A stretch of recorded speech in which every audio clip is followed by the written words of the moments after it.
Saya berkali-kali ngomong di mana-mana. Apa artinya Menteri Pertanian kalau kita tidak nanam padi?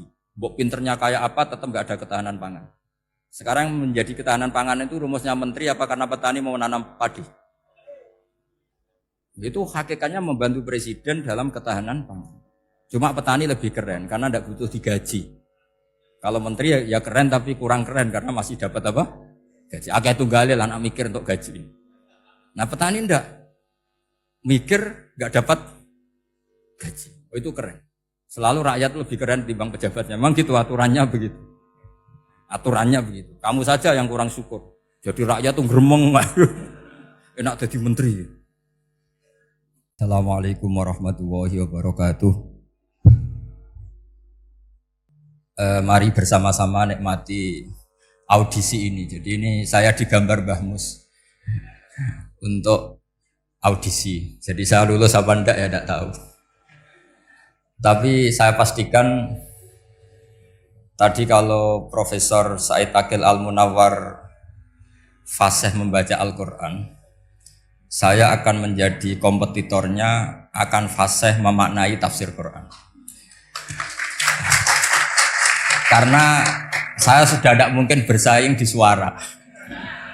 Orang tahu semua kalau suara saya itu jelek. Mungkin Allah mau bagi-bagi rezeki. Jadi kalau saya suaranya bagus, nanti tidak diundang jadi mufassir, diundang jadi penyanyi hadroh. Jadi sudah itu saya nikmati saja. Begini, saya dari awal itu sudah saya perkirakan. Jadi kalau nasib saya baik, itu kalau kalian tidak paham, itu akan ngomong gini, wah ilmunya Gus Bak tinggi, sehingga kita tidak paham. Itu kalau nasib sedang baik. Kalau nasib saya buruk, itu minim artikulatif, sehingga menjelaskannya bulat. Itu pasti nggak pinter orangnya. Menerangkan saja tidak mudah apa? Difahami. Tapi kalau nasib sedang baik, sampeannya nggak paham, malah muji ilmu saya yang tinggi.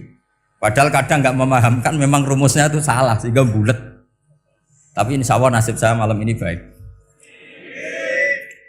Begini, saya dulu pernah berdoa berkali-kali sama Allah Subhanahu Wa Taala bahwa saya ingin membaca Quran itu fasih fil makna.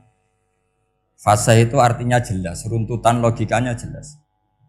Sehingga barokahnya fasih itu logika Quran atau logika yang dibangun Quran itu menjadi benar-benar logika yang diterima siapa saja, termasuk diterima oleh orang kafir.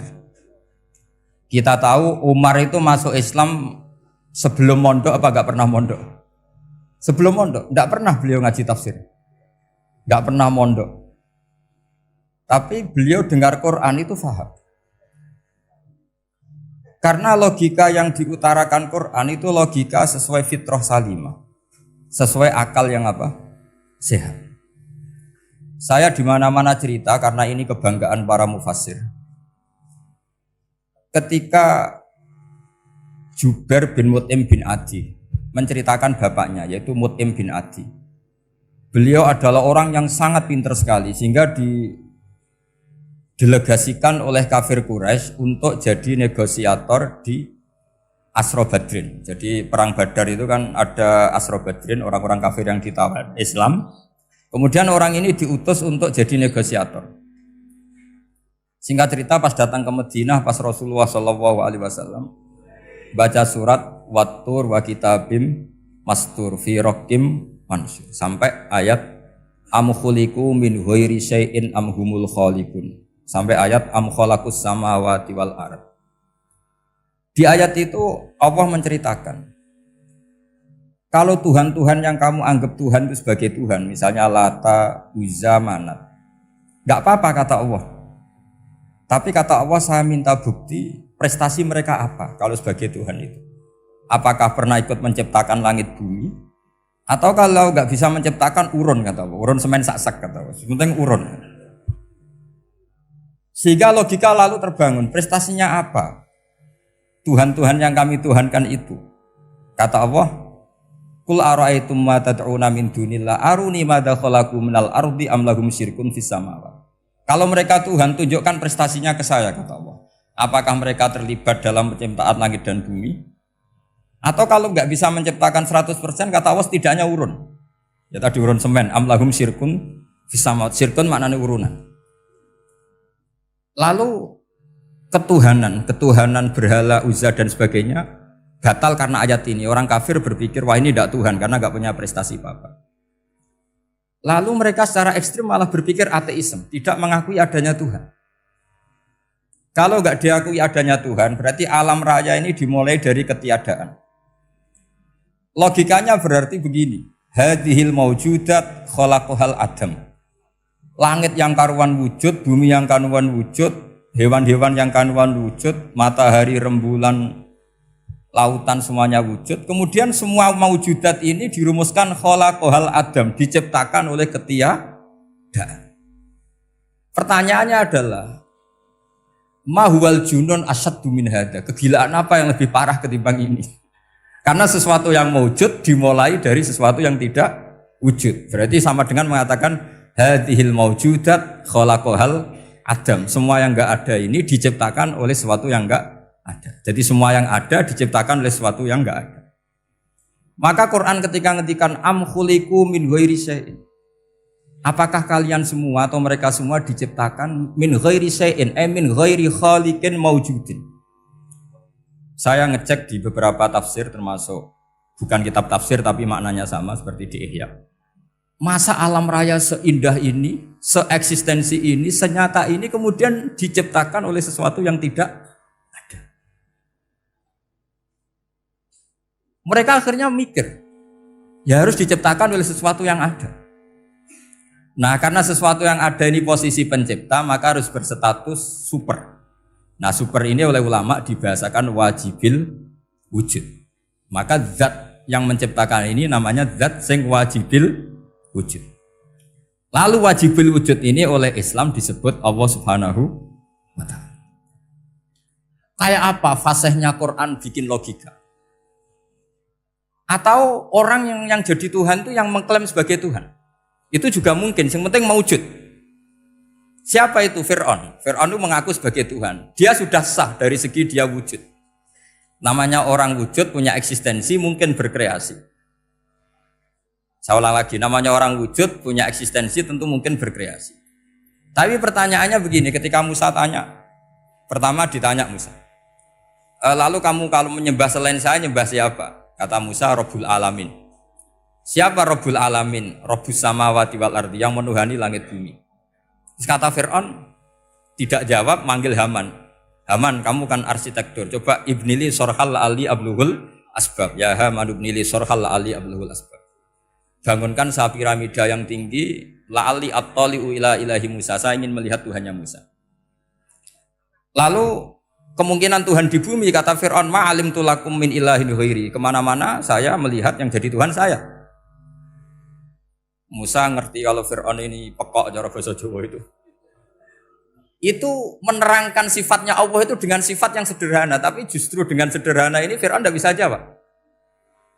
Terus Nabi Musa ganti argumentasi, Rabbukum wa Rabbu abaikumul awalin. Yang nuhani nenek moyang kamu, leluhur kamu. Itu terperangah, kagetnya bukan main Fir'aun. Karena para umatnya, para punggawanya lalu berpikir, kalau ini Tuhan berarti buyut-buyutnya enggak ada Tuhan. Kan Tuhannya datang terlambat. Makanya Pak Jokowi kalau dituduh PKI gak terima. Saya ini lahir tahun berapa gitu. Pas ada PKI itu masih 4 tahun. Masa ada PKI balita? Ini enggak, ini ada Tuhan balita, Tuhan terlambat.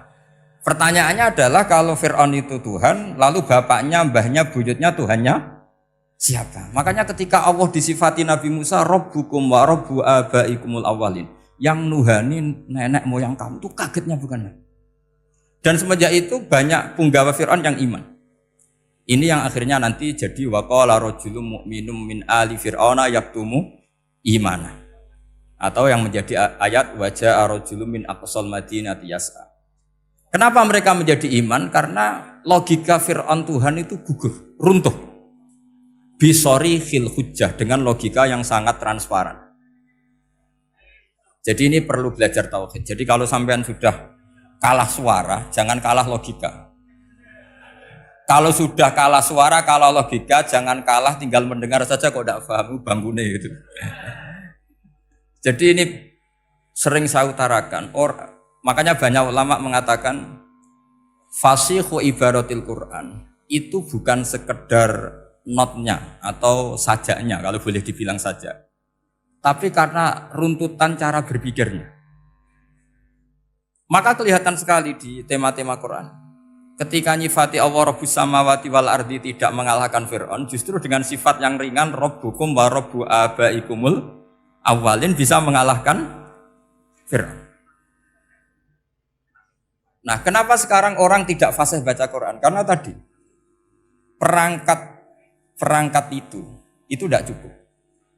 Saya berkali-kali matur, juga sering matur Mbah Mus. Saya itu sekarang masih belajar Al-Ibris, Mbah Misbah, Marbawi, semua khazanah tafsir, baik yang bahasa Jawa, bahasa Melayu itu masih saya pelajari. Termasuk saya pelajari lughatnya. Mulai lughat yang setengah benar sampai macam-macam. Saya tadi matur sama Profesor Said Aqil Al-Munawwar. Memang bacanya harus urut Said Aqil Al-Munawwar. Karena sekali salah Said Aqil Sirat. Sebenarnya enggak apa-apa, ini sama-sama orang alim. Cuma enggak tahu nasib di publik ini, enggak tahu saya ya, macam-macam lah gitu. Namanya orang banyak. Enggak usah dijelaskan. Tapi semuanya baik. Saya pernah ketemu Pak Said Aqil Sirat itu bilang gini, Gus, orang jadi wali itu sebabnya dua.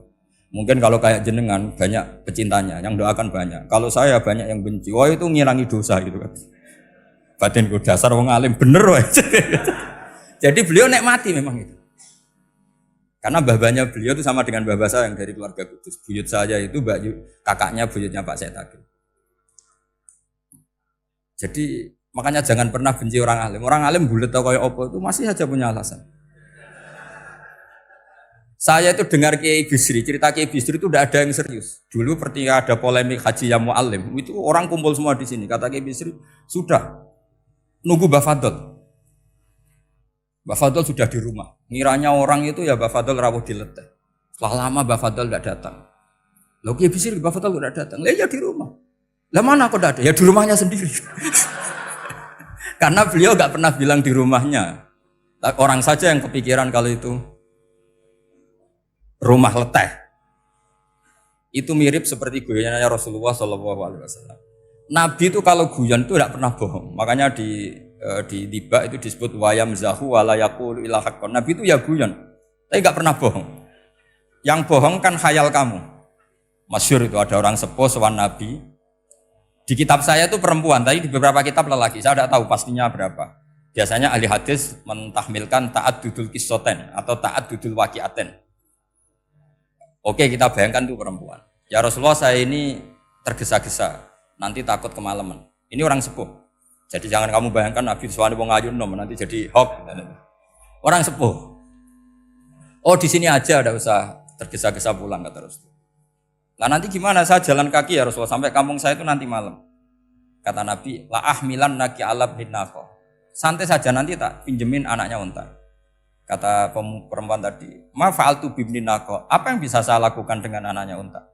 Sudah tenang saja kata Nabi. Setelah mau pulang, disiapkan unta ya unta tua, unta layak dinaikin. Ya Rasulullah ini kok unta tua? Katanya anaknya unta. Nabi dengan santai, oh masih tua ya anak unta. Jadi itu menafsirkan anaknya unta cilik itu kan pikirannya kamu kan. Sebetulnya anak unta itu ya tua pun anak unta. Maka saya itu yang termasuk bangga. Nasib saya nanti insya Allah kayak Gus Mus, kayak Gus Dur. Sampai tua dipanggil Gus. Tapi saya niatnya lebih buruk. Supaya nanti kalau saya salah pantas ngijek Gus. Tapi dalam kompetisi kadang Gus itu kalah. Itu dulu di Pondok Sarang itu kalau ke WC itu antri. Itu yang di WC didodok. Supaya cepat keluar. Ayo cepat keluar, saya Gus. Dikira teror Gus itu yang di WC menjadi takut. Yang dalam WC gak kalah, saya malah kiai. Iya. Jadi memang kacau, kalau sudah logika itu kacau. Tapi di Ihya, Ikhya kitab yang populer dikaji di pesantren. Itu ada babnya. Qadiyat itu pengarang tentang betapa wajibnya takdim sama Rasulullah. Tapi punya bab mizahun Nabi, guyonan-guyonannya Kanjeng. Cuma Nabi seninya tadi wala yaqulu illa haqqan. Meskipun guyon itu enggak pernah bohong, itu butuh seni itu. Bohong guyon tapi tidak pernah bohong. Tapi umatnya ada saja yang pernah niru. Ya termasuk Ki Bisri tadi. Sudah nunggu Mbah Fadl, sudah di dalam. Ketika ditunggu ternyata ya dalamnya Mbah Fadl sendiri, bukan di dalam letih. Ada seorang raja yang gemar kawin karena orang Arab gemar kawin. Itu setiap ada perempuan cantik ingin dinikah. Nikah itu masih baik, jadi sama ndak usah anti. Soal kamu dengki sama orang poligami itu ya hasut gitu. Yang layak biar poligami, asal ada yang mau dan siap-siap ada tambah satu, hilang satu. Biasanya kan. Singkat cerita dia itu cinta sama seorang perempuan. Nah perempuan itu ditanya-tanyakan sama pemuda situ ajudan dia.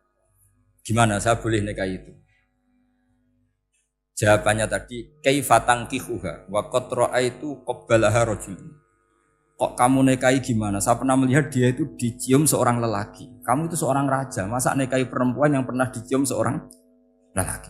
Wah itu miso-miso raja. Udah enggak. Saya ini raja muslim soleh, masa nikahi orang yang pernah dicium lelaki? Suatu saat si pemuda ini menikahi perempuan itu. Mangkelnya bukan main, karena dia saingan sama raja, gak mungkin menang. Satu-satunya menang itu bikin hoax tadi itu. Ini cerita ini di ithaf, di sarahnya Ikhya. Kamu kira di cerita Alfu Yaumin wa Lailatin Abu Nawas, enggak, ini cerita di ithaf. Kitab yang sangat sakral karena sarahnya apa? Ikhya. Setelah nikah, maki-maki raja. Orang tidak punya harga diri, perempuan pernah dicium orang kok dinikahi. Tadri mandalikar rojul, kamu tahu siapa lelaki itu? Gua abuha, itu bapaknya. Oh terrajan wasem, enggak ngerti gitu. Jadi apa? Kiai-kiai dulu itu rileks. Sehingga saya datang ke sini ketika diminta sama Mbak Mus. Sebenarnya enggak diminta, diperintahkan. Karena pasti pakai agak-agak otoriter gitu. Karena di atas kita, jauh di atas kita. Mbah Mun guru saja manggil beliau Lek. Karena kita tahu Mbah Mus punya ibunya itu binti Khalil Harun. Mbah Khalil itu, saya punya manakibnya banyak tentang Mbah Khalil Harun. Jadi beliau itu adiknya Umar Harun. Mbah Umar Harun itu dulu alim-alimnya Ki Sarang, setelah Mbah Ghazali itu Mbah Umar Harun. Termasuk Mbah Khalil Harun yang ngaji sama kakaknya Umar Harun. Setelah beliau alim alama, singkat cerita setelah menyelesaikan pendidikan, pindah ke Kasingan itu dibawain santri oleh kakaknya, namanya Umar Harun. Nah Mbah Harun itu punya istri namanya Mbah Sinto, itu saudaranya Mbah Ghazali. Makanya Mbah Mun manggil Mbah Mus itu Lek, karena Mbah Mun ke Mbah Ghazali itu Mbah Mun Nyai Mahmudah binti Ahmad. Ahmad ini bin Su'aib. Su'aib ini juga menantunya Mbah Ghazali. Terus Mbah Ghazali, berarti Mbah Mun dari Mbah Ghazali generasi kelima. Kalau Mbah Mus kira-kira ya Mbah Mus, Nyai Bisri, Mbah Khalil. Nah Nyai Sinto ini sudah saudaranya apa? Mbah Ghazali. Berarti Mbah Mun dengan Gus Mus itu kalah satu tokoh di urutan nasab. Makanya manggil apa? Lek. Tapi Mbah Mus orang baik, tidak pernah manfaatkan itu. Yang sering manfaatkan Mbah Nawawi itu. Karena pernah sepuh itu, wah sembrono kalau sama saya itu. Saya di mana-mana itu digosipkan murid beliau. Ya saya ikhlas saja. Itu satu-satunya harga diri Mbah Nawawi, ya saya ikhlas. Saya ikhlasnya. Jadi karena memang saya manggil beliau juga memang pernah nyembah. Buyut saya kandung itu namanya Maimunah, itu mbaknya Mbah Dowi. Jadi saya ini juga Bani Lasem. Buyut saya kandung namanya Maimunah, istrinya Mbah Umar bin Arabi. Melahirkan mbah saya sampai ibu saya sampai saya. Saya teruskan. Jadi cobalah Quran itu dibaca secara fasih. Kalau ingin baca fasih caranya gimana? Kamu harus belajar balaghah, belajar lisanul Arab, belajar mantek, belajar logika. Kalau logika itu tidak sampai, cari muhalnya. Ini fatwanya Said Robdon Al-Buti, juga fatwanya semua ulama usul fikih. Saya ulang lagi ya, kalau logika kamu nggak paham, cari sisi muhalnya. Saya ulang lagi, cari sisi muhalnya. Misalnya kamu angan-angan tentang Allah nggak dok. Sedurungnya Allah itu sopo. Misalnya kamu angan-angan gitu. Sama agama tentu itu dilarang, tapi orang filsafat tetap saja nyari itu. Lalu hentikan pencarian itu, yaitu tadi katakan saja hadhil maujudat yastakhilu ayyakhluqahal adam. Sesuatu yang maujud tentu enggak mungkin disebabkan oleh sesuatu yang tidak ada. Fa innal adama la yu'atsiru aslan wala yakhluqu aslan. Namanya sesuatu yang enggak ada pasti tidak berstatus pencipta. Namanya saja enggak ada. Akhirnya la buddha min ayyasbiqa hadzal alam maujudun. Maka alam ini harus didahului sesuatu yang maujud. Lah maujud ini yang oleh Islam disebut Allah Subhanahu wa taala. Sudah selesai di sini. Tinggal delok TV, tinggal ngopi, turu sampai setannya setruk karena nunggu mau bikin was-was itu lagi. Loh saya itu termasuk kiai paling sering lihat sinetron. Kadang ya lihat Mak Lampir itu sering terjadi. Sampai istri saya itu protes, Gus, dengan kata orang banyak orang alim kok senengan itu Mak Lampir. Karena setan mau menggoda saya tentang berpikir Allah. Jadi dia ngenteni. Iku malah mikir Mak Lampir gitu. Setelah lihat Mak Lampir biasanya saya itu lapar, terus makan. Habis makan tidur. Setannya masih nunggu mau was-was. Ternyata saya habis bangun ngopi lagi. Kadang lihat berita orang ditangkap KPK, macam-macam. Ini penting saya utarakan supaya setan itu tidak menang. Jadi ciri utama setan itu kata Rasulullah SAW, setan ini goda umatku, hadhil jibal khalaqaha Allah, hadhil ardo khalaqaha Allah, hadhil bihar khalaqaha Allah, faman khalaqaha Allah. Itu makanya banyak orang jurusan filsafat keblinger karena tanya Allah itu siapa. Kata Rasulullah, jika sampai ini maka kamu harus berhenti. Loh, berhenti tanpa dialihkan ke yang lain kan susah. Tinggal aja lihat dulu sinetron. Ya paling gampang ya Mak Lampir, kan ada takut-takutnya sedikit. Karena kalau lihat sinetron anak-anak milenial itu kalau ada artis cantik sampai nangis. Karena istri kamu tidak seperti itu. Jadi ini trik ya.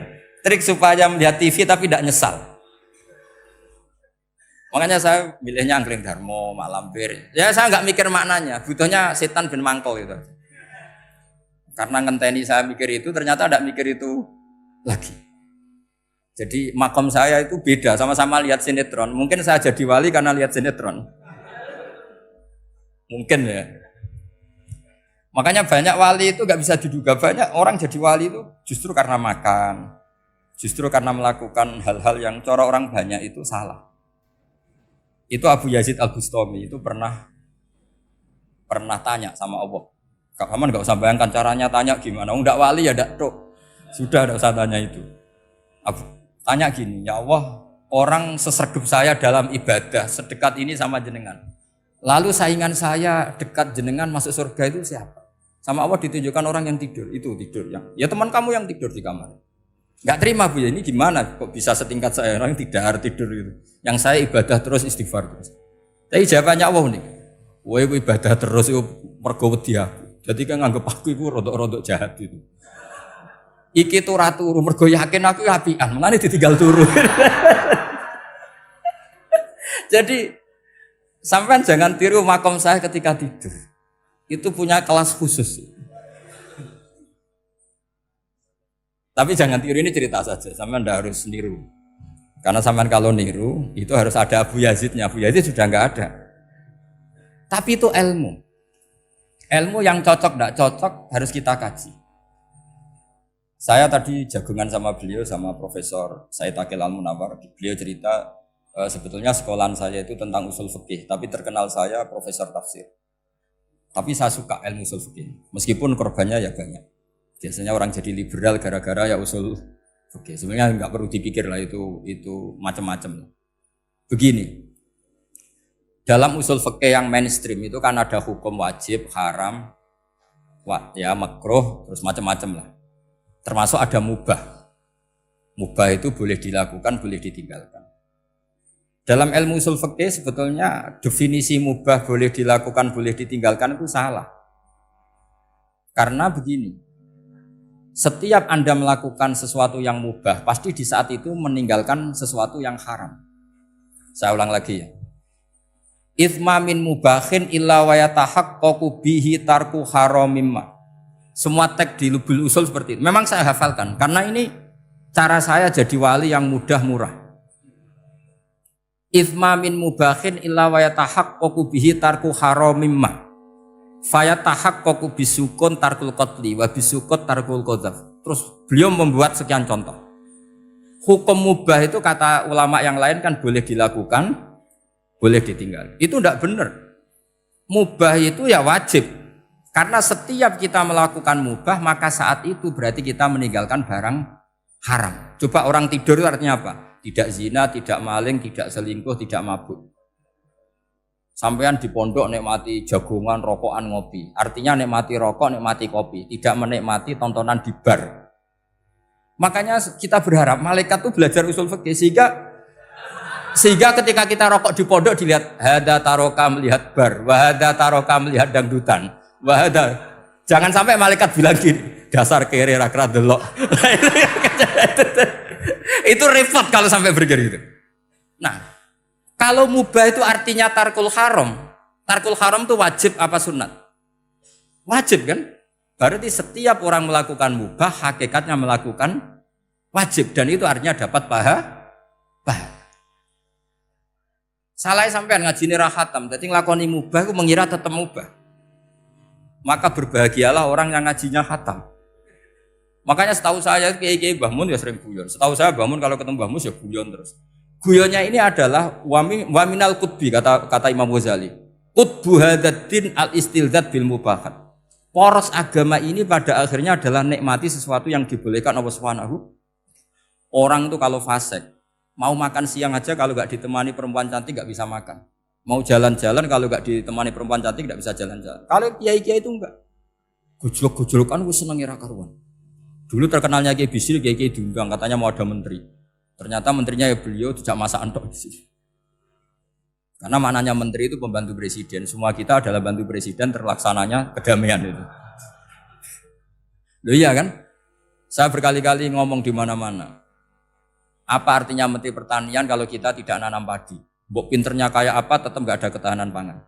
Sekarang menjadi ketahanan pangan itu rumusnya menteri apa karena petani mau nanam padi? Itu hakikatnya membantu presiden dalam ketahanan pangan. Cuma petani lebih keren karena tidak butuh digaji. Kalau menteri ya keren tapi kurang keren karena masih dapat apa? Gaji. Akeh tunggalil anak mikir untuk gaji. Nah petani ndak mikir nggak dapat gaji. Oh itu keren. Selalu rakyat lebih keren dibanding pejabatnya. Memang gitu aturannya begitu. Aturannya begitu. Kamu saja yang kurang syukur. Jadi rakyat tuh gremeng. Enak jadi menteri. Ya sudah itu hak kamu, tapi saya tidak berpikir seperti itu. Maka saya ulang lagi ya. Kenapa saya ngomong seperti ini? Supaya tadi saya sudah bilang, saya sudah enggak menang dalam suara, harus menang dalam logika. Karena ini audisi, ini audisi. Di kabar Mbah Mus, nanti yang menang siapa tidak tahu. Tadi Pak Muat, sekarang saya, kemarin Gus Zobur nggak tahu saya. Nanti masuk nominasi apa nggak tahu. Begini. Kalau artinya fi'lul mubah itu tarkul haram, saya ulang lagi. Kalau fi'lul mubah itu artinya tarkul, maka mubah ini spesial sespesialnya. Sehingga Allah kadang ngendikan sederhana sekali. Wa min ayatihi manamukum billaili wan nahar. Termasuk ayatnya Allah adalah kamu ditakdir tidur malam hari maupun siang hari. Kalau kamu enggak malam hari, subuh hari, pagi hari, siang hari. Kenapa dihitung wa min ayatihi? Sekarang kalau ada pakar medis, pakar kesehatan bilang, ini kalau kurang istirahat mati, kalau kurang istirahat jantungan. Berarti tidur adalah menghilangkan penyakit jantung. Obat paling mandi dengan orang rutin tidurnya itu masih mandi orang rutin tidur. Kamu beli obat harganya 1 miliar, tapi gak pernah tidur 3 hari, tetap taqabbalallahu minna minkum taqabbal ya karim. Maka yang penting itu obatnya apa tidurnya? Tidurnya yang dibantu obat. Tapi kalau obat tok gak dibantu tidur, masih sakit. Berarti penting mana tidur sama obat? Karena penting tidur wa min ayatihi. Orang kayak sampean sering delok YouTube, delok gambar macam-macam. Barokah mana dengan tidur? Wong nak melek mripate delok macam-macam. Barokah tidur. Jadi tidur adalah perlawanan terhadap keinginan melakukan haraman. Ya, saya ulang lagi, tidur itu adalah perlawanan terhadap keinginan melakukan keharaman. Jadi kalau mau tidur nyati gini, ya Allah, siap tidak berangan-angan tentang maksiat terus tidur. Oh itu wa min ayatihi. Jangan kok gak di duit terus ngombe sing akeh ben iso ngantuk. Wah ini tidur yang untuk melawan kemiskinan. Supaya lupa utangnya tidur, lupa kasusnya, itu udah akan jadi wali yang seperti itu. Kalau jadi wali tak gugat gitu. Nah, sehingga karena mubah itu tarkul haram, Allah itu sering menghitung ibadah yang super itu halal mubah. Misalnya Allah ngendikan kulu washrobu, kamu harus makan. Sekarang gini, jaga kesehatan itu wajib enggak? Wajib. Kalau saya tidak sehat tidak bisa ngaji di sini. Apalagi Mbah Mus kalau nggak sehat ditunggu orang se-Indonesia fatwanya. Dan di antara cara sehat kamu harus makan. Kalau nggak makan sakit. Lalu makan dengan posisi menyehatkan orang yang bisa fatwa, bisa mulang, bisa macam-macam. Posisi ini super apa tidak super? Super. Maka Allah kadang sederhana ngendikan ibadah itu kulu wasrobu jom kowe yo mangan yo. Tapi ayat ini menjadi tidak hebat kalau dibaca orang tidak pernah ngaji usul fikih. Pangeran piye to? Dirimo ngongkon mangan kowe dikongkokno kulu. Wis ora usah ngono ya wis mangan. Rusak Quran kena makna niku rusak. Kamu tahu superiornya ayat kulu wasrobu kalau belajar fa inna fi'lal mubah berarti tarkul haram karena saat melakukan mubah artinya tarkul haram. Dan tarkul haram itu penting. Sekarang gini, merusak diri sendiri haram apa enggak? Haram. Untuk supaya tidak rusak kamu harus makan. Berarti makan wajib apa sunat? Wajib. Lho sing haram itu kalau loden tulung piring dintekno. Nah, dengan cara pemaknaan seperti ini, Quran akan superior. Bahkan di ayat-ayat yang kelihatannya sederhana, kulu washrobu wala tusrifu. Ketika Nabi Musa dimenangkan mengalahkan Fir'aun, itu Allah firman pertama gitu. Kamu harus makan mimma rozaqnakum. Cuma syaratnya wala tatghaw fihi fayakhilla alaikum ghadab. Kalau kamu berlebihan nanti dapat ghadab saya. Nah khawatir saya kalau ilmu ini sudah hilang terus ayat-ayat yang biasa tentang kemanusiaan dikira biasa. Padahal ayat ini super, misalnya nikah. Nikah itu oleh Allah, perempuan yang kita nikahin itu oleh Allah disebut surga. Saya punya bukti, misalnya gini ayat ya, wala tangkihul musyrikati hatta yu'min wala amatum mu'minatun khairum min musyrikati walau a'jabatkum. Terusannya ayat wala tangkihul musyrikina hatta yu'minu wala abdu mu'minun khairum min musyriki walau a'jabakum. Terusannya ayat ulaika yad'una ilan nar. Para musyrikah yang ingin kamu nikahi karena mereka non muslim atau kafirah atau musyrikah itu hanya mengajak kamu masuk neraka. Maksudnya ngajak itu kan bisa saja kamu tertarik perempuan tadi sampai kompromi merubah akidah kamu. Terusannya ayat wallahu yad'u ilal jannah. Harusnya dengan perbandingan kamu jangan menikahi musyrikah. Logika perbandingannya kan wallahu yad'u ila nikahil mu'minah. Saya ulang lagi, harusnya muqabalahnya kan wallahu yad'u ila nikahil mu'minah. Allah mengajak kamu supaya menikahi mu'minah. Tapi kata mukminah sama Allah diganti wallahu yad'u ilal jannah. Allah mengajak kamu masuk surga. Ila nikahil mu'minah.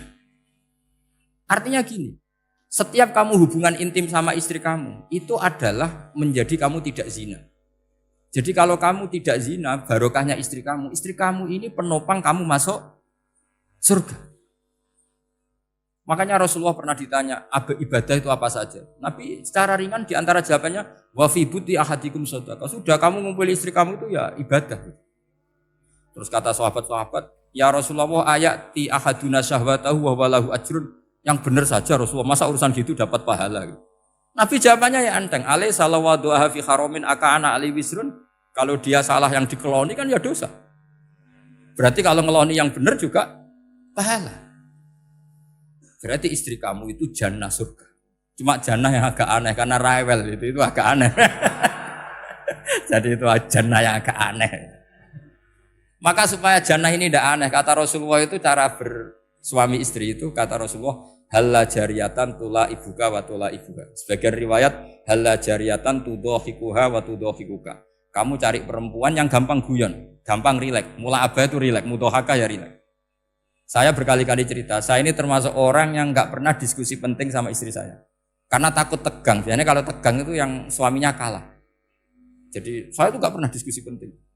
Saya kemarin mau ke Pasuruan ya, mau ke Peloso itu ditanya, mau kemana? Ya nggak tahu. Terus pulangnya kapan? Ya nggak tahu. Wong kok rohan. Ya saya senang saja. Enggak roh itu artinya kan bodoh. Orang bodoh itu enggak mukallaf, artinya enggak dosa kata saya. Jadi saya ngambil hikmahnya saja. Anda tahu, ditakoki kok jawabannya ora jelas. Ora jelas itu misteri. Memang dunia itu penuh misteri. Pokoknya tak itu. Pokoknya yang kira-kira itu jadi tidak penting. Rasulullah tuh kalau debat sama istrinya ya milih gitu, milih mula abah mutohaka. Saya punya sekian cerita betapa Rasulullah tuh rileks ngadepin cemburu-cemburunan. Sayyidah Khadijah tentu orang yang super bagi Rasulullah. Sampai ketika adiknya Sayyidah Khadijah, kalau nggak salah namanya itu Halah itu. Kalau datang itu Rasulullah itu menjamu karena mengingatkan suara Khadijah. Kalau muji Khadijah itu sudah langit Rasulullah. Sehingga Aisyah itu cemburu. Bagaimana Anda selalu muji Khadijah? Waqad abdalakallahu khairan minha. Allah mengganti yang lebih cantik ketimbang Khadijah dan lebih muda. Maksudnya Aisyah. Kenapa masih muji yang sudah meninggal? Tua lagi kan. Gantian Sayyidah Fatimah yang tersinggung karena ibunya ditua-tuakan. Itu ketika Fatimah cemburu, mangkelnya sama Sayyidah Aisyah. Mangkel manusiawi loh. Enggak usah kamu jadi Syiah terus benci Aisyah itu. Karena kalau kamu jadi benci Aisyah berarti kamu nganggap Aisyah itu salah. Dan itu efeknya di Rasulullah, berarti Rasulullah milih istri yang salah. Makanya kita ini madzhabnya ahli sunnah.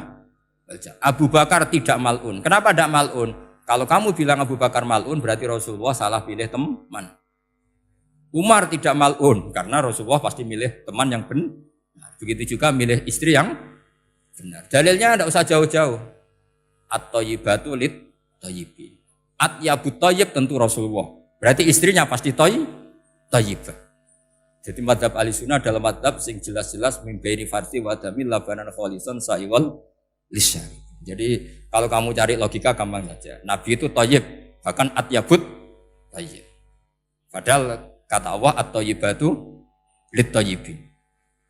Ya jelas ya. Jadi ini tidak usah dimasukkan hati tentang konfliknya Aisyah dan Fatimah, itu biasa saja. Yang satu bela ibunya, yang satu bela dirinya. Sebenarnya Aisyah itu enggak niat ngeritik Khadijah. Ingin diperhatikan Rasulullah saja. Terus ketika Sayyidah Fatimah matur ya Rasulullah saya supaya ngalahkan Aisyah itu gimana? Karena ibu saya sudah meninggal ya memang cantik dia, muda dia. Dan tahu betul orang kalau Nabi itu sangat mencintai Aisyah. Kata Rasulullah bilang gini saja, tetap hebat ibu saya. Karena ibu saya dapat Rasulullah rondo untuk Joko. Kowe ayu kaya apa iku untuk dudo. Jadi rileks saja Rasulullah. Akhirnya ya semenjak itu enggak ngeritik lagi, bahaya ini kalau ngeritik. Khadijah itu kan sudah umur 40 tahun. Janda dapat Joko. Aisyah perawan untuk dudo. Keren mana? Keren Khadijah. Jadi tidak semua masalah itu Nabi itu menyelesaikan cara ekstrim. Nabi itu biasa mula apa? Santai rileks. Nah, kalau para mbak-mbak ini ingin jadi surga yang enggak aneh, syaratnya jangan rewel karena di surga itu enggak boleh ada orang rewel. Tapi kalau enggak rewel sementara suami kamu enggak benar, ini namanya goblok. Maka kata Mbah Mun kalau ngijazahi santri-santrinya, "Cung bojomu kudu rewel, enggak ngono fakir," kata Mbah Mun. Tapi santri yang di belakang gremeng, "Iya, Mbah, nak fakir, nak jantungan mati." Makanya sering itu. Jadi di antara ulumil Quran itu ada istilah maudhi'ul mutmar mengganti maudhi'ud dhamir atau maudhi'ul lafzi menggantikan lafdzan akhar. Itu memang agak jadi medhi ilmu tafsir. Tapi bagi pelakunya itu menjadi gampang. Ya tadi, ketika Allah melarang nikah hal musyrikah, saya ulang lagi. Ketika Allah melarang nikah hal musyrikah, normalnya perbandingannya kan wallahu yad'u ila nikahil mu'minah. Tapi sama Allah digenti, wallahu yad'u ilal jannah. Itu menunjukkan bahwa nikahul mukminah adalah al jannah. Karena kamu hubungan intim ya ibadah. Diwamuk kowe sabar ya ibadah. Nafaqah ya ibadah. Neng-nengan gejatan senjata juga ibadah. Seru Bang, neng-nengan itu seru. Karena memang di antara sistem tubuh kita itu butuh masa-masa jeda. Mari cerdas. Karena tubuh kita ini tidak hanya butuh seneng, tapi juga butuh susah. Susah itu melahirkan kearifan. Jajal bojomu tahu minggat, mesti kearifan kamu meningkat. Jadi minggat itu ya penting. Nikmati saja. Loh, ini saya nggak ngajari keburukan. Memang seperti itu. Nah, saya berharap ilmu usul fikih ini tidak boleh hilang. Karena dengan ilmu usul fikih kita tahu mubah adalah tarkul haram dan tarkul haram adalah wajib. Maka Allah sering sekali membicarakan sesuatu yang mubah itu superior. Kayak tadi wa min ayatihi manamukum billaili wan. Nah, termasuk ayatnya Allah adalah kami itu tidur. Cara berpikir tadi, kalau saya tidak tidur sakit, kalau sakit habis biaya banyak. Sementara tidur hanya butuh seperti ini. Betapa baiknya Allah dengan tidur bisa menjaga kesehatan yang kalau tidak dijaga berbiaya tinggi. Berarti dan naumul ibadah. Terus ulama bilang tidur itu ibadah kalau niatnya litaqawi alal ibadah. Tapi nak wae blojo turu lah itu sing masalah. Tapi tentu ilmu itu ada pembanding. Sekarang ketika kamu tidur itu tarkul wajib apa tarkul haram lah itu masalahnya. Seringnya kamu itu tarkul wajib. Wae mulang turu. Wae ngantor wong kerja turu. Lah itu tarkul haram atau tarkul wajib? Tarkul wajib. Kalau tarkul wajib berarti status tidur kamu haram. Sudah pinter ini sudah maju ini sudah maju. Jadi saya belajar usul fikih lagi-lagi karena untuk menjadi mufassir itu harus menguasai balaghah, menguasai usul fikih, menguasai lisanul arab. Nah, lisanul arab yang sering saya contohkan berkali-kali. Saya punya kitab namanya Ar-Risalah. Orisinil karangannya Imam Syafi'i. Saya baca beberapa kali khatam. Juga saya beberapa kali bacakan santri. Itu kalau memaknai Quran secara lisanul arab itu gampang sekali. Gampang sekali. Ketika Imam Syafi'i mengatakan kamu boleh tayamum ketika bepergian dan saat bepergian itu tidak menemukan air. Syaratnya kamu tolabul ma', cari-cari dulu. Ketika ditanya sama Ashabus Syafi'i, kenapa harus cari-cari dulu? Jawabannya enteng. Li'anna Allah ta'ala yaqul falam tajidu ma'an wala yuqalu liman lam yatlub lam yajid. Karena Allah ngendikan kemudian kamu tidak menemukan air. Di mana-mana tidak menemukan setelah mencari. Kalau belum mencari namanya tidak tahu. Jadi dari kata falam tajidu ma'an kemudian kamu tidak menemukan. Tidak menemukan berarti apa? Setelah mencari. Sehingga beliau mensyaratkan dicari-cari dulu, baru berkesimpulan tidak menemukan. Nah setelah tidak menemukan, kamu baru boleh tayamum. Segampang itu ilmu usul fikih di depan Imam Syafi'i. Ulumul Quran dianalisis dengan usul fikih. Ketika ditanya, kenapa Anda mensyaratkan nikah itu pakai wali? Ayatnya apa? Kalau hadisnya jelas, la nikaha illa biwaliyin mursyidin. Ayatnya apa? Imam Syafi'i secara enteng baca ayat fala ta'duluhunna ayyankihna azwajahunna idza taradu bainahum bil ma'ruf. Jika wanita yang kamu waleni, saya ulang lagi, jika perempuan yang kamu walikan, misalnya kamu punya anak yang umur 20 tahun ingin nikah sama seseorang. Sing seseorang ini layak. Ya misalnya kiai ya apal alfiyah. Tadi kata Mbah Mus itu muridnya Mbah Khalil alfiyah diwolak-walik apa? Saking seringnya belajar alfiyah kata beliau sampai santri apal alfiyah wolak-walik tapi raro carane jamak kosor. Karena dulu pondoknya mau pondok nahwu. Jadi kayak dinglirap itu. Tonggone nganti apal fa'ala yaf'ulu fa'lan. Cinone weh apal saking bedino itu ujiane ra selawatan fa'ala yaf'ulu fa'lan wa ma fa'lan wa fa'ilun. Jadi pondok ya macam-macam. Itu saya tadi sampai mana itu? Tentang apa? Wali nikah tadi. Di bab fikih, saya ulang lagi di bab fikih. Itu kata Allah, jika perempuan yang kamu walikan itu ingin nikah, fala ta'duluhunna, jangan kamu larang. Kata Imam Syafi'i, kalau seorang wali tidak punya hak mewalikan, maka larangan jangan menghalangi itu tidak ada gunanya. Misalnya gini, Zaid itu tidak punya utang saya ulang lagi, Zaid tidak punya utang saya. Memang ini ilmu logika, Zaid tidak punya utang saya. Terus sampean bilang ke saya gini, Gus Bah, Zaid ojo tagih. Itu omongannya wong aneh apa enggak?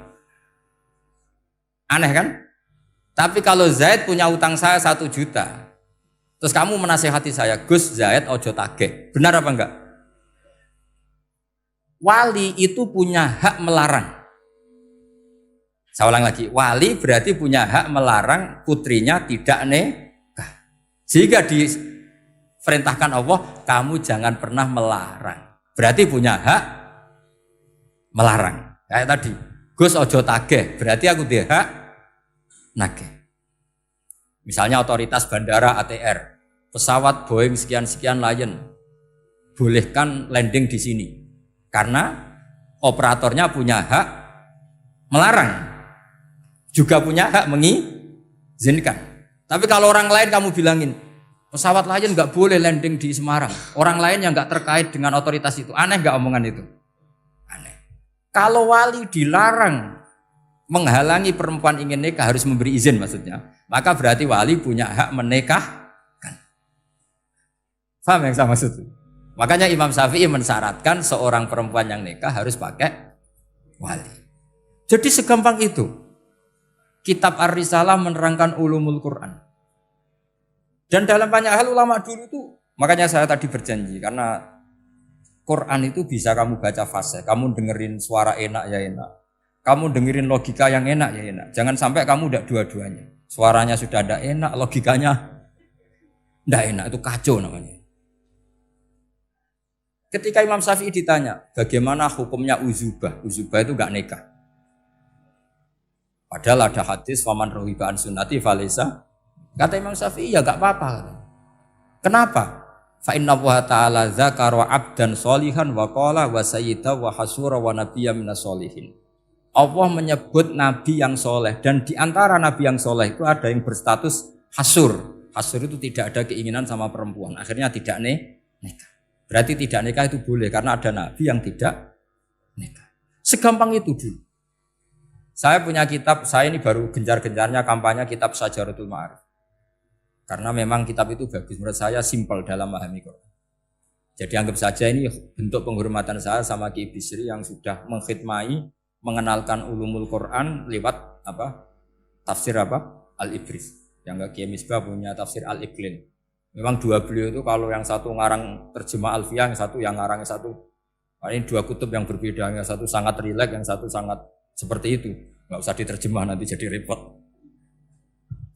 Itu ulumul Quran yang ditulis Syajaratul Ma'arif itu gampang sekali. Misalnya begini, beliau bikin judul Babun Nafil Ibad Bikullil Bilad. Bab seseorang harus manfaat kapan saja dia berada. Itu terus beliau qala ta'ala wa ja'alani mubarakan ainama kuntu. Ciri utama para nabi itu ngendikan wa ja'alani mubarakan ainama kuntu. Saya dijadikan di mana-mana itu berkah. Jadi seseorang hidup harus di mana-mana manfaat. Terus ketika beliau ngendikan babun la yutrakul haqqu li ajril batil, bahwa kebenaran tidak boleh ditinggalkan hanya karena ada banyak kebatilan. Beliau terus ngendikan inna sofal marwata min sya'airillah faman hajjal baita wa atamara fala junaha alaihi ayat tawafa bihima. Jadi di Sofa itu ada berhala namanya Isaf, di Marwah ada berhala namanya Nailah, atau sebaliknya pokoknya Isaf dan Nailah. Terus sahabat kalau mau sa'i itu merasa dosa karena harus melewati berhala-berhala itu. Sehingga mereka tanya, ya Rasulullah, saya ini tetap tawaf enggak? Padahal di tempat-tempat itu ada berhala. Terus kata Allah, tetap tawaf. Nah, tetap tawaf ini artinya apa? Melakukan barang hak meskipun di situ banyak kebatilan. Itu manhajnya para orang-orang alim kita. Mbah Mus itu ya berkawan sama orang yang macam-macam. Kamu enggak usah ngeritik. Itu fikihnya sudah kelas tinggi. Fikihnya tuh la yutrakul haqqu li ajlil batil. Saya di mana-mana cerita. Saya punya kitab namanya Khilyatul Auliya wa Tabaqatul Asfiya. Itu syarat kamu kalau daftar wali harus punya kitab itu. Khilyatul Auliya wa Tabaqatul Asfiya. Itu karangannya Abu Nu'aim Al-Asfihani. Kitab itu yang jadi indukan Ihya ketika menyebut manaqibul akhyar. Kita tahu Ihya kalau bab tasawuf mengikuti Kutil Qulub yang dikalang Abu Thalib Al-Makki. Kalau fikih tentu beliau mengikuti Imam Haromen gurunya, yaitu kitab Nihayatul Matlab fi Dirayatil Madhab. Kalau manaqibul akhyar beliau mengikuti kitab Khilyatul Auliya. Dan ngikuti itu penting kalau dalam tradisi kiai. Enggak boleh seorang kiai kok mikir sendiri, namanya mustakil. Kalau mustakil itu mubtadi', bikin tatanan baru dalam agama. Justru ulama itu harus niru sebelumnya karena sanad itu harus musalsal, enggak boleh. Imam Syafi'i bilang haram terus kamu bilang halal. Terus murid kamu bilang makruh. Terus muridnya kamu, ya pokoknya khilaful aula, enggak boleh gaya-gayanan gitu. Kalau di kampus plagiat itu dilarang, kalau di pondok itu wajib. Makanya banyak kalau tes itu ngerpek, karena belajar itu tanpa batas katanya. Lu kok ngerpek? Mboten ya, jadi belajar kapan saja. Jadi mboten ngerpek, mutolaah pas tes. Kacau tuh santri itu. Mutolaah tapi pas apa? Tes. Itu dalam kitab Khilyatul Auliya diterangkan. Uniknya rawinya itu siapa? Sufyan bin Uyainah, orang yang sangat khusyuk. Gurunya Imam Syafi'i. Kita tahu Imam Syafi'i punya guru zaman di Mekah itu namanya Muslim bin Khalid Az-Zanji. Dalam hadis ngikuti Sufyan As-Sawri sama Ibnu Uyainah. Tapi beliau intisabnya lebih ke Imam Malik ketika ngaji apa? Muwatta. Terus beliau punya guru usul fikih namanya Muhammad bin Hasan Asy-Syaibani. Itu Sufyan bin Uyainah dalam kitab itu diceritakan pernah suatu saat Isa sama Yahya, ini supaya saya tahu fikihnya Mbah Mun, fikihnya Mbah Mus. Isa sama Yahya itu satu nabi yang sama-sama muda, yang satu angkatan. Saya berkali-kali cerita, nabi yang satu angkatan itu ada 3, tapi yang 2 ini nggak level, yaitu Ibrahim dan Lut. Tapi nggak level karena Lut itu adalah pernah keponakan siapa? Ibrahim. Musa dan Harun, tapi Harun itu nggak levelnya Musa karena dia jadi nabi berdasar proposal Nabi Musa. Jadi Nabi Musa itu alsak, agak pelak, sehingga beliau kalau menjelaskan kesulitan, terus pakai jubir. Makanya kemarin-kemarin itu ada wali yang kalau ngomong pakai apa? Jubir. Akhirnya Nabi Musa ngendikan apa? Waj'alli waziran min ahli Haruna akhi usdud bihi azri wa asyrikhu fi amri. Ya Allah, saya ini lesannya agak pati fasih, tolong Harun sing huwa afsahu minni lisanan, yang lisannya lebih fasih tolong jadikan nabi. Sama Allah dituruti, Harun jadi apa? Nabi. Tapi yang dapat wahyu Musa, jadi dia hanya jubir. Makanya seangkatan tapi tidak level. Yang seangkatan level itu hanya Yahya dan Isa. Nabi Isa kita tahu berstatus wa yukallimun nasa fil mahdi wa kahla. Jadi mulai kecil sudah pinter. Nabi Yahya ya enggak kalah keren. Ya Yahya khudil kitab bi quwwah wa atainal hukma sabiyah. Ketika kecil sudah pintar. Jadi ini rivalitas dalam ilmu. Makanya khilaf itu penting. Jangan gontok-gontokan, berarti ratau ngaji. Khilaf itu penting. Nabi Yahya itu kalau jalan-jalan sampai Nabi Isa, itu yang Nabi Yahya mesti tanya, Aina khiyarun nas, rumahnya orang baik mana? Saya mau nginep di situ. Mesti tanya gitu kalau di satu perkampungan yang beliau-beliau sedang jalan-jalan. Tapi kalau Nabi Isa tanyanya aneh. Aina syirarun nas, wong sing elek-elek manggoni nang ndi? Akhirnya ini kan terjadi debat, tapi karena sama nabinya ya tidak debat kusir terus kubu-kubunan 0 berapa sama 0 berapa, enggak, ini sama ya sama-sama 0-0, sama-sama orang ikhlas itu 0-0. Sama lama terus debat kecil. Kenapa kamu tanya aina khiyarun nas? Mana orang-orang baik? Jawabnya Nabi Yahya, ya kumpul orang baik itu enak, nyaman, teduh, enak lah. Nah kamu kenapa kok tanya mau nginep di aina syirarun nas? Ana nabiyun, ana tobibun, udawil mardo. Saya ini dokter, nabi itu dokter. Di mana-mana dokter menyembuhkan yang sakit. Kalau Anda peneliti penyakit, cari daerah yang banyak endemik penyakit apa yang daerah sehat? Daerah yang kena endemik penyakit. Tapi problemnya Anda sendiri berpenyakitan, kalau ke situ tambah nemen. Nah, itu. Ya sama, kalau kamu kira-kira tidak kuat ya jangan kumpul orang yang seperti itu. Kamu tidak kuat kan? Malah katut. Tapi fikih-fikih kiai-kiai kita, guru-guru kita, berteman orang macam-macam tenang saja. Karena mereka kekuatan kesalehannya sudah absolut, sudah kuat sekali. Ya tentu bi'aunillah wa bitaufiqih. Sehingga kamu tidak usah meki para guru-guru kita. Saya pernah didhawuhi Mbah Mun. Ya Jong ya aku wis ketemu Megawati. Piye-piye Indonesia kudu damai. Engko nak tukaran yo repot. Jane yo piye, aku yo kiai. Artinya beliau harus ketemu karena untuk supaya Indonesia itu damai. Beliau anggap saja makili religius, Bu Mega makili apa? Nasional. Dan Indonesia damai itu kalau ada kerjasama antara kaum nasionalis dan kaum apa? Religi. Jadi yang namanya damai itu penting sekali. Sampai Rasulullah itu pernah berdamai sama orang yang jelas-jelas kafir. Apalagi Indonesia belum sampai seperti itu. Yaitu kita tahu dalam Sulhul Hudaybiyah, Nabi berakad damai sama Suhail bin Amr. Padahal kafir. Nah, kalau kamu Qur'annya sudah seperti itu, maka Qur'an itu punya kekuatan yang luar biasa.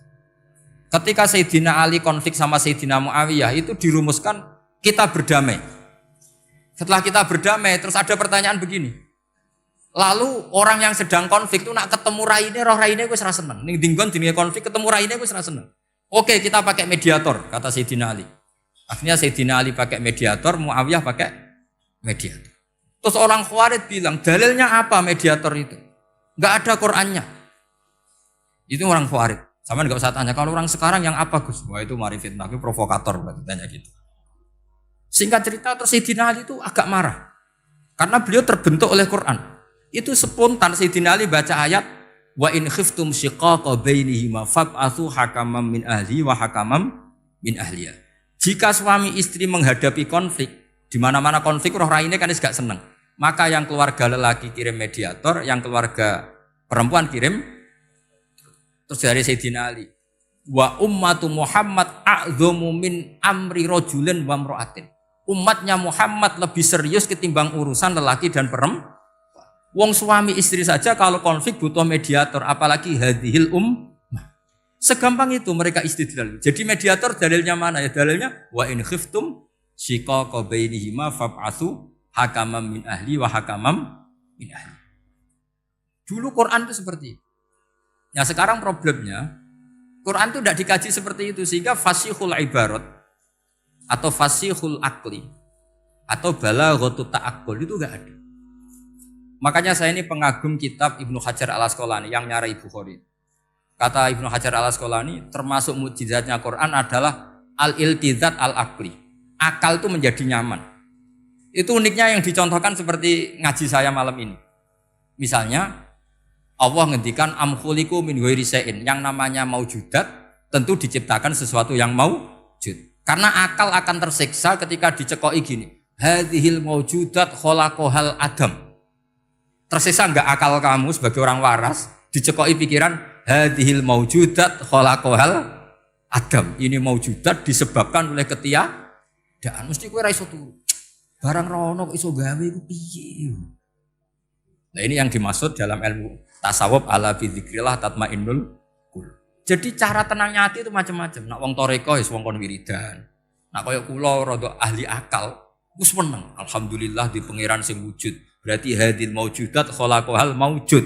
Berhubung maujud ini pencipta berstatus super. Super itu dalam agama disebut wajibul wujud atau musabbibul asbab atau kausa primambah lah sauni-unimu. Sing penting itu ora hadil maujudat khalaqahal adam. Makanya kata beliau, Nabi itu bukan sekedar jamal suratan, ganteng secara perawakan secara fisik enggak, tapi juga Nabi punya jamalul akal. Akalnya itu nyaman. Yaitu kita disuruh iman dengan sesuatu yang memang kita nyaman. Seperti kita disuruh iman bahwa alam ini diciptakan oleh Allah, oleh al-mawjud yang super. Kan terus nyaman. Coba kalau kamu diajarin Islam, alam ini yakini yang menciptakan adalah ketiadaan. Wow, kamu kuliah sampai profesor, sampai dokter pusing. Ini ajaran apa? Sesuatu yang tidak ada menyebabkan sesuatu yang ada. Yaitu namanya termasuk ajaran ini indah karena ada al-iltizat al-aqli. Kenyamanan apa? Berpikir karena terus nyaman. Ya saya kira demikian, ini audisinya selesai. Assalamualaikum warahmatullahi wabarakatuh.